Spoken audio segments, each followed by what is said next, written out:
POLYCET విద్యార్థులకు alert. Registration గడువు miss అయితే సీటు దూరం. ఏపీ పాలిసెట్ 2026లో అర్హత సాధించిన విద్యార్థులకు ఎంతో కీలకమైన కౌన్సిలింగ్ ప్రక్రియ ఆధారంగా ప్రారంభమైంది. పాలిటెక్నిక్ కోర్సులో ప్రవేశాలు పొందాలనుకునే వేలాది మంది విద్యార్థులు ఇప్పుడు వెబ్ కౌన్సిలింగ్ ప్రక్రియలో పాల్గొనాల్సి ఉంటుంది.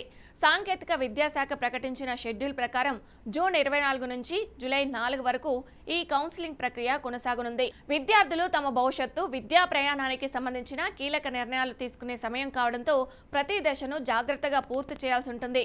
చిన్న పొరపాటు కూడా కోరుకున్న కాలేజీ లేదా బ్రాంచ్లలో సీటు కోల్పోయే పరిస్థితి తీసుకురావచ్చు. అందుకే అధికారులు కూడా అభ్యర్థులు అన్ని తేదీలను గుర్తుంచుకొని సమయానికి ప్రక్రియలను పూర్తి చేయాలని సూచిస్తున్నారు. పాలిసెట్ పరీక్షలో అర్హత సాధించిన అభ్యర్థులు ముందుగా అధికారిక వెబ్సైట్లో రిజిస్ట్రేషన్ చేసుకోవాలి. జూన్ 24 నుంచి జూన్ 30 వరకు ఆన్లైన్ రిజిస్ట్రేషన్ ప్రక్రియ అందుబాటులో ఉంటుంది. విద్యార్థులు తమ hall ticket number, rank, Aadhaar number వంటి వివరాలను నమోదు చేసి దరఖాస్తు ప్రక్రియను ప్రారంభించాలి. రిజిస్ట్రేషన్ పూర్తయిన తర్వాత మాత్రమే మిగతా దశలకు వెళ్లే అవకాశం ఉంటుంది. అందువల్ల చివరి తేదీ వరకు వేచి చూడకుండా ముందుగానే నమోదు పూర్తి చేయడం మంచిదని నిపుణులు సూచిస్తున్నారు. ఇక చివరి రోజుల్లో సర్వర్ సమస్యలు లేదా సాంకేతిక ఇబ్బందులు ఎదురయ్యే అవకాశం ఉండడంతో ముందుగానే ప్రక్రియ పూర్తి చేయడం సురక్షితమైన మార్గంగా భావిస్తున్నారు. రిజిస్ట్రేషన్తో పాటు విద్యార్థులు తమ సర్టిఫికేట్లను కూడా ఆన్లైన్లో అప్లోడ్ చేయాల్సి ఉంటుంది. జూన్ 24 నుంచి జూన్ 30 వరకు ఈ ప్రక్రియ కొనసాగనుంది. 10వ తరగతి మార్కుల మెమో, పాలిసెట్ ర్యాంకు కార్డు, కుల ధృవీకరణ పత్రం, ఆదాయ ధృవీకరణ పత్రం, నివాస ధృవీకరణ పత్రం వంటి అవసరమైన డాక్యుమెంట్లను సరైన ఫార్మాట్లో అప్లోడ్ చేయాలి. ఈ సమయంలోనే ప్రాసెసింగ్ ఫీజును కూడా చెల్లించాలి. ఓసీ, బీసీ అభ్యర్థులకు 700, ఎస్సీ, ఎస్టీ అభ్యర్థులకు 250 రూపాయలు ఫీజు నిర్ణయించారు. ఫీజు చెల్లింపు పూర్తయిన తర్వాత మాత్రమే అభ్యర్థుల దరఖాస్తు పూర్తిగా నమోదైనట్లు పరిగణిస్తారు. తర్వాతి ముఖ్యమైన దశ సర్టిఫికేషన్ వెరిఫికేషన్. జూన్ 25 నుంచి జూలై 1 వరకు ఆన్లైన్ సర్టిఫికేట్ వెరిఫికేషన్ ప్రక్రియ కొనసాగుతుంది. అభ్యర్థులు అప్లోడ్ చేసిన పత్రాలను అధికారులు పరిశీలించి వాటి ప్రామాణికతను నిర్ధారిస్తారు. అన్ని వివరాలు సక్రమంగా ఉన్నట్లయితే విద్యార్థులు నేరుగా వెబ్ ఆప్షన్ల ప్రక్రియకు వెళ్ళవచ్చు. అయితే ఏవైనా వివరాల్లో పొరపాట్లు ఉన్నా లేదా వెరిఫికేషన్ పూర్తిగా కాకపోయినా సమీప హెల్ప్ లైన్ సెంటర్ను సంప్రదించాల్సి ఉంటుంది. అసలు ధృవపత్రాలతో హాజరై సమస్యలను పరిష్కరించుకోవాలి. ఈ దశలో నిర్లక్ష్యం చేస్తే తర్వాతి కౌన్సిలింగ్ ప్రక్రియలో పాల్గొనే అవకాశం కోల్పోయే ప్రమాదం ఉంటుంది. ఇక విద్యార్థుల భవిష్యత్తును నిర్ణయించే అత్యంత కీలక దశ వెబ్ ఆప్షన్ల నమోదు. జూన్ 29 నుంచి జూలై 3 వరకు అభ్యర్థులు తమకు నచ్చిన కాలేజీలు, బ్రాంచీలను ఎంపిక చేసుకునే అవకాశం ఉంటుంది. ఈ సమయంలోనే విద్యార్థులు తమ ర్యాంకు, గత సంవత్సరాల కటాఫ్లు, కాలేజీ ప్రతిష్ట, ప్లేస్మెంట్ అవకాశాలు, ప్రయాణ సౌకర్యాల వంటి అంశాలను పరిశీలించి ఆప్షన్లు ఇవ్వాలి. చాలామంది విద్యార్థులు కొన్ని కాలేజీలకే పరిమితమవుతారు. కానీ అధికారులు ఎక్కువ సంఖ్యలో ఆప్షన్లు ఇవ్వాలని సూచిస్తున్నారు. ఎందుకంటే ఎక్కువ ఆప్షన్లు ఇస్తే సీటు పొందే అవకాశాలు పెరుగుతాయి. ముఖ్యంగా మంచి ర్యాంకు ఉన్న విద్యార్థులు కూడా జాగ్రత్తగా ఆప్షన్లు నమోదు చేయాలని నిపుణులు చెప్తున్నారు. అభ్యర్థులు ఎంపిక చేసిన కాలేజీలు, బ్రాంచ్లు, వారి ర్యాంకు, రిజర్వేషను, కేటగిరీ ఆధారంగా సీట్ల కేటాయింపు జరుగుతుంది.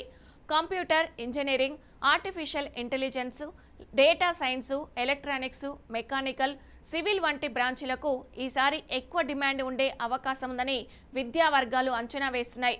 అందువల్ల విద్యార్థులు తమ ఆసక్తి, భవిష్యత్తు ఉద్యోగ అవకాశాలను దృష్టిలో పెట్టుకొని బ్రాంచీలను ఎంపిక చేసుకోవాలి. కేవలం ట్రెండ్ను చూసి కాకుండా తమ సామర్థ్యాలు, ఆసక్తులకు అనుగుణంగా నిర్ణయం తీసుకోవడం మంచిదని నిపుణులు సూచిస్తున్నారు. విద్యార్థులకు మరో ముఖ్యమైన అవకాశం కూడా కల్పించారు.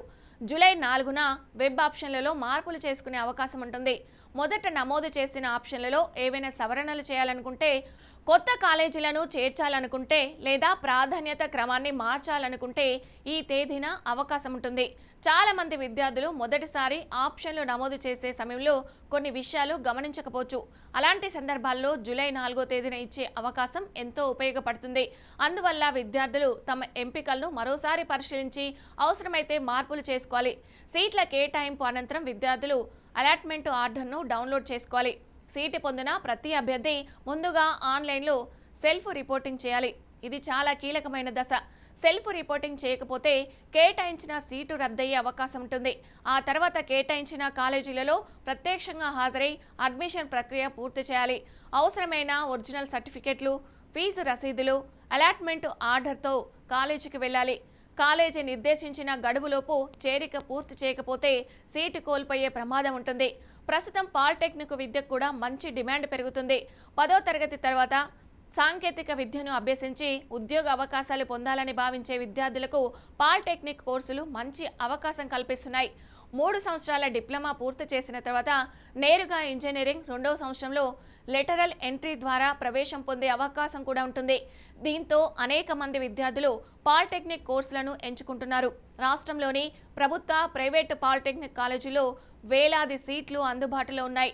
మొత్తంగా చూస్తే ఏపీ పాలిసెట్ 2026 కౌన్సిలింగ్ విద్యార్థుల భవిష్యత్తుకు అత్యంత కీలకమైన ప్రక్రియ చెప్పవచ్చు.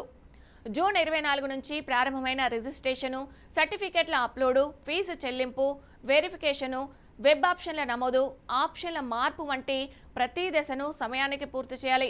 అధికారులు ప్రకటించిన షెడ్యూల్ను తప్పకుండా పాటించాలి. అవసరమైన పత్రాలను ముందుగానే సిద్ధం చేసుకోవాలి. ఇక ప్రతి దశలో జాగ్రత్తగా వ్యవహరిస్తే కోరుకున్న కాలేజీ, కోరుకున్న బ్రాంచ్లో సీటు సాధించే అవకాశం మరింత పెరుగుతుంది. కాబట్టి పాలిసెట్ అర్హత సాధించిన ప్రతి విద్యార్థి ఈ అవకాశాన్ని సద్వినియోగం చేసుకుని తమ భవిష్యత్తుకు బలమైన పునాది వేసుకోవాలని విద్యా నిపుణులు సూచిస్తున్నారు.